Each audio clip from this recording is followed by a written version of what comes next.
wabarakatuh. Di sini saya akan mempresentasikan tentang pembelajaran berbasis proyek yang akan saya lakukan di kelas 456. Di KBS ini saya akan mempresentasikan tentang pembelajaran berbasis proyek. Nah, program yang akan saya jalankan adalah tentang aktivitas fisik untuk meningkatkan kebugaran jasmani.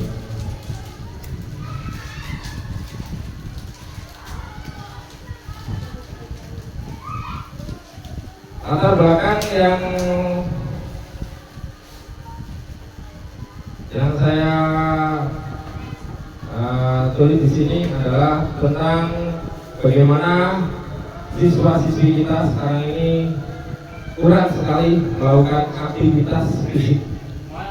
Yang pertama, kalau saya lihat anak-anak sekarang itu lebih suka bermain game online, ya.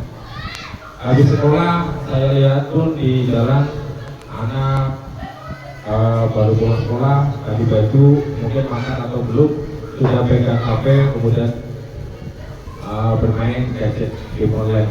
Nah, ini yang membatasi mereka untuk melakukan aktivitas kebugaran jasmani. Dan ini memicu banyak efek samping kepada anak-anak sekarang. Anak-anak sekarang menjadi kurang sehat karena kurangnya aktivitas fisik mereka. Bayangkan pada zaman kita dahulu, kalau kita pulang sekolah, banyak aktivitas yang kita lakukan, seperti bermain layangan, bermain gundu, terus ya itu banyak juga permainan-permainan tradisional yang sering kita lakukan, buka sodor segala macam. Nah, sekarang sepertinya agak susah untuk diterapkan di anak-anak. Nah, untuk itu pembelajaran berbasis proyek yang saya lakukan tujuannya adalah siswa mampu memahami pentingnya aktivitas fisik untuk kesehatan tubuh. Yang kedua, siswa mampu melakukan berbagai gerak dasar dalam olahraga. Siswa mampu bekerjasama dalam tim. Siswa mampu menunjukkan sikap disiplin dan bertanggung jawab. Fokus utamanya adalah siswa melakukan aktivitas fisik untuk meningkatkan kebugaran jasmani mereka. Entah itu melakukan kegiatan olahraga tradisional atau mungkin latihan kebugaran jasmani yang terstruktur. Intinya seperti itu. Nah, hasil produknya nanti mereka membuat video program latihan atau kegiatan fisik mereka yang dilakukan selama di luar sekolah, di luar KBM, tapi masih komplit, masih terkait dengan pembelajaran, ya. Nanti yang terlibat di sini ada guru kelas dan saya sendiri sebagai fasilitator utama, kemudian guru kelas pun menjadi pembantu, bisa menjadi narasumber juga. Capaian atau tujuannya jelas dan langkah-langkah yang terencana. Program ini dapat memberikan banyak manfaat bagi pengetahuan warga sekolah pada umumnya, terkhusus untuk para siswa yang terlibat dalam proyek ini. Siswa dapat mengetahui manfaat dan aktivitas fisik yang rutin dan teratur akan berdampak pada kesehatan secara langsung. Siswa juga dapat membuat program pelatihan kebugaran jasmani secara mandiri di rumah secara tidak langsung. Proyek ini juga menanamkan profil belajar Pancasila dengan berinteraksi sosial dengan teman dan juga dengan guru. Guru ini juga bisa sebagai narasumber, ya, tidak hanya pelaku tapi juga nanti siswa-siswa bisa meminta materi atau penjelasan dari guru. Tidak hanya guru olahraga, guru kelas pun bisa menjadi narasumber di sini. Lanjut, struktur program dan rekan sejawat dalam KBS. Nah, ini yang penting adalah KBS, ya, terutama di sekolah. KBS ini adalah kelompok belajar sekolah, di lingkupnya sekolah. Karena program ini berkelanjutan dan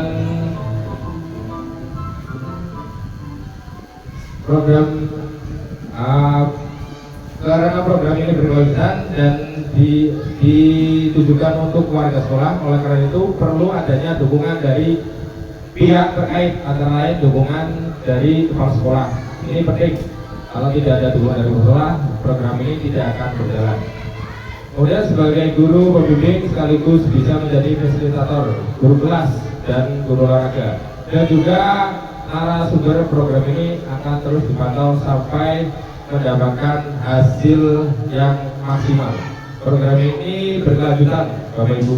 Tidak hanya 1 minggu, 2 minggu, tapi sampai dengan nanti hasil yang maksimal, mendapatkan hasil yang maksimal. Ada perubahan pada peserta didik kita. Lanjut, selanjutnya adalah kapasitas yang dimiliki oleh sekolah kita.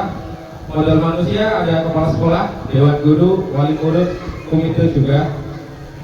Kemudian ada modal fisik, halaman sekolah, ruang kelas, pekarangan keluarga, alat-alat olahraga. Ini yang akan nanti dipakai untuk praktek. Ya. Modal finansial, dana bos.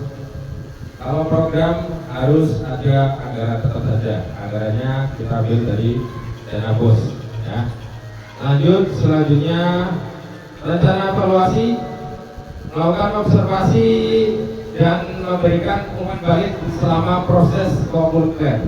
Selama program ini berjalan, observasi dan memberikan umpan balik itu dalam proses, dalam berjalan ya. Lomba kedua merangkum umpan balik dari siswa dan guru untuk mengetahui kelebihan dan kekurangan program. Yang terakhir melakukan refleksi bersama untuk memperbaiki program di masa depan. Selanjutnya, kemungkinan tantangan yang pertama adalah tantangan yang mungkin akan dihadapi dalam melakukan program ini adalah alat untuk mengumpulkan data, memberikan alat perekam gambar. Ini anak harus memiliki alat perekam ya, berupa HP juga bisa.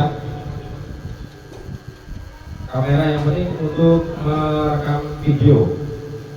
Yang kedua adalah perlu adanya ahli untuk mengedit video agar lebih menarik. Video latihan kebugaran jasmani yang terstruktur, nanti videonya diedit agar lebih menarik. Nah, video ini nanti diupload di media sosial sekolah. Yang pertama di sekolah dulu, agar warga sekolah dapat mengakses semuanya. Ya.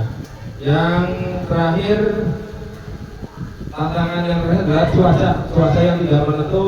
Ini akan menghambat program kita. Yang terakhir, masalah dana ini finansial membutuhkan yang namanya proposal. Dan proposal ini harus disetujui oleh beberapa pihak. Itu tantangan yang akan dihadapi. Barangkali ada pertanyaan, monggo silakan Bapak Ibu bisa diajukan untuk program kita. Tidak ada. Kalau sudah tidak ada, saya akhiri saja presentasi saya. Assalamualaikum warahmatullahi wabarakatuh.